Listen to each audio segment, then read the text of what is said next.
We're back. We're back. And it's tea time.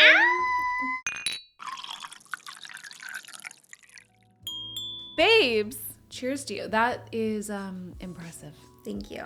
What are you drinking? I am drinking a chocolate mint element. Ooh, I am drinking a raspberry chocolate element. Tis the season. Get your potassium, people. Happy New Year. Happy New Year, babes. Does that kind of give you the ick? What?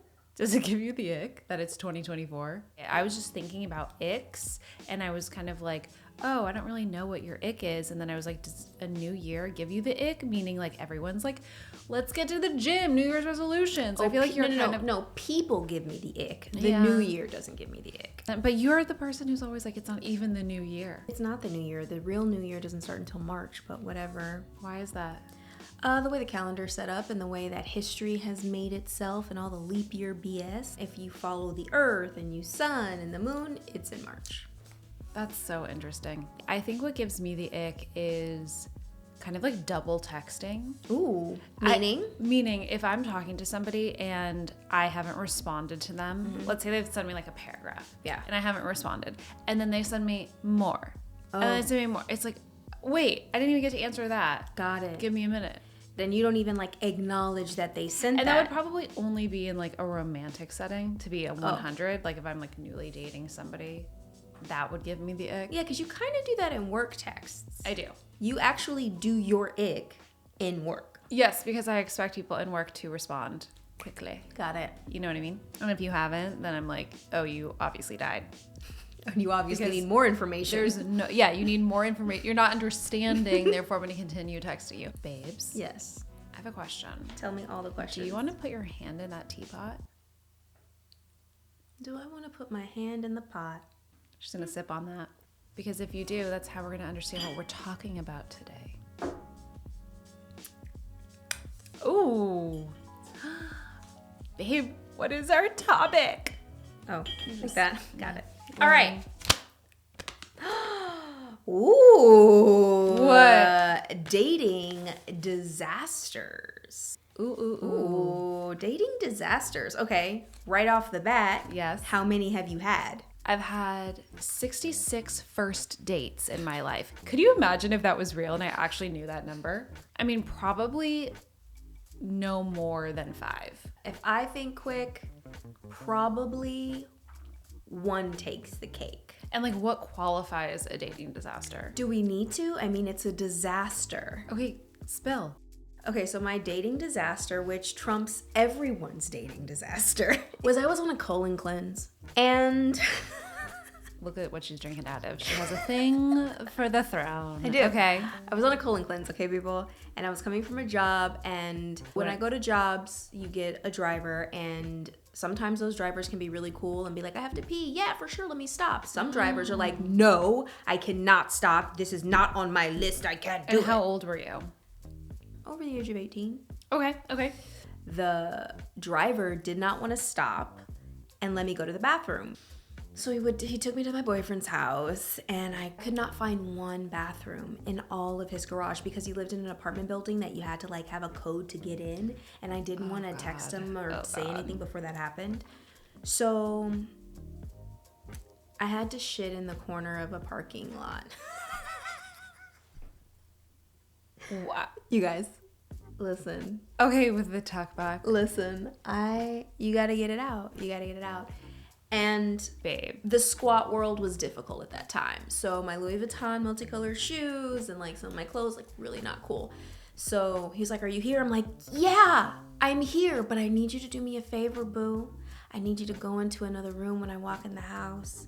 He's like, why? I'm like, it's a secret. Shh. I need you to run the shower for me. He's like, ooh. I say, yeah, baby, run that shower. Honey, run it. Open the door. Don't look at me, boo. Don't look at me. Run into the other room, and I run and take a shower. And he's like knocking on the door. I'm like, no, bring me some of your clothes. And of course, like right after, I did what I needed to do to smooth over the situation. But walking into a date covered in it's just not cool. Disaster. That is a disaster on so many levels. Yep. I don't think I can trump that. Mine are much more like, Well, no, grossed actually, out. tell me one. Tell me one of the biggest disasters, because you don't have to compare yourself to my shit. Literally. I truly think that one of the weirdest first date situations I ever had was with this guy who was teaching me, he wanted to teach me how to drive his stick shift car. I bet he did. And I was like, yeah, cool, great. I've always wanted to learn how to do that. And he was so weird, and he like didn't make good conversation, and he was very uncomfortable. And then he was like, you're ruining my transmission. And I was like, all right, this isn't going anywhere. Like, we couldn't make any conversation. That's your fault, bro. That's your fault. Exactly. And then we got to my house, he was dropping me off, and he just grabbed my whole face and just like went all over my whole face, and it was the worst kiss ever, and it was just awkward and uncomfortable. And then every single date after our breakup was a terrible date, because all I did was talk about Raven and how she broke my heart. So everyone was just like, you were that one? You were that kind of person? I was 100% that one. I wasn't that when we broke up. I know. I wasn't that. I was on every date after. I always had a hoodie on, and I was always a quiet one. I think I like stopped talking after we broke up. How has dating been for you though? Like, as somebody who's recognizable, have you ever had a situation with somebody where they don't know you going in? Or listen, everyone that I've ever dated has been in the industry, so I really haven't had that problem. Then the person that I dated that was not in the industry, I met with a hoodie on, glasses, like gave him a fake name, and then met him later, and they were like, I didn't really watch your show. I'm like, cool, no wonder. What has been your main industry pool of people of dating? And when I mean industry, I mean like the entertainment industry, show business. Yeah, creatives. Like, they've always been like creative people. Like, I've never dated like a lawyer or a banker or a person with a real job, you know? Like, Wow, real job. Like a real job. Like a 9-to-5, like not lawyer, real job. This isn't a disaster per se, because I loved dating you, but I don't know if you know this story about when we were dating. So you and I don't. Well, maybe you do, but I have a disaster. Keep going. Okay, you can tell it after. You and I one time were at a restaurant. We went for a later sushi dinner. This is in New York. Oh, I remember this. Do you really? I remember because I had... Keep going. Okay, so we're at this later... No, not the Morimoto thing. Oh, okay. Okay, no. This was like a one-off. Like, we were... Again, I had a moment. No. No, this was like a one-off situation. We were walking, we got hungry, we went into a sushi place, and we're having a conversation, whatever, and I get a text. And it's from a friend of mine, and it's no words, but just a link to a Daily Mail article. And I look at it, and I was like, oh, okay. And you got up to go to the bathroom, literally within like 2 seconds of me getting this text. It was perfect timing. I click on it, and the headline is something like, Raven-Symoné seen leaving the View, New York City, blah, blah, blah. And I'm scrolling, and I was like, okay, like, why did she send this to me? And I'm scrolling, and there is a picture of us together. This is the first time we've ever been paparazzi together, the first time we've been seen publicly. I remembered the day and the moment because when you spotted the paparazzi, you like beelined for the other direction. And I was like, what? And you're like, I see you to the paparazzi. And I was like, okay, cool. They know me. But before before Raven recognized the paparazzi, they were able to get one photo of us together and nothing scandalous was happening. Like, were we kissing? No, nothing scandalous was happening. What was happening was I was on my phone and I was like this. And you were just like walking 2 steps ahead of me. I saw the picture. I will never forget what I was wearing because and this is like years ago. This is 2015, you guys. Ooh, find that picture. It's 2024 now. Oh, I know exactly where it lives because it haunts me. Anyway, so I was wearing these leggings. They were Adidas and they were red and black, kind of like cheetah print. I used to love those. I was wearing a green jacket that said like bad decisions make good choice, make good stories. Yeah. And I was wearing these like glasses that I'd gotten at Target that I thought were really great for whatever reason, but it was just this. It was this. I looked like that monster in Monsters, Inc. That person was like this. The old lady in the glasses. And I was just like, wow. The first photo of me publicly and I'm head over heels newly dating, hadn't even been thinking about really like that element of our relationship because it hadn't crossed my mind. But now it was there glaring at me in this sushi restaurant. And I was like, what the fuck? I just couldn't stomach how horrible I looked. And I put it away and you came back and I was like, oh no, nothing. Like I never showed it to you. I never brought it up because I was so mortified. And then the second time that ever happened to us was after we got married in my foyer. No, we were engaged. And those were kind of sexy. You were like grabbing me and like those. Yeah, I remember those. Yeah. I liked those. But dude, whoo, that was a bad one. Yeah, that sucks. That was a dating disaster for me because I was like, if she ever sees this photo, she's going to absolutely be like, you gotta go. I don't know if it was the face. It might have been the pants. I thought those were so sick because you know what? I'd seen them on Katie Holmes. She had been wearing them around New York City with a high heel. And I thought they were like chic and cool. And then I found them and I got them. Not someone I look up to fashion personally. Oh, I don't hate Sorry, fashion. Katie. Okay, what was yours? You said as I was about to start, you were like, oh, I have one. I mean, it wasn't a disaster, but I was like, oh, you're so cute. And like, why did you do that?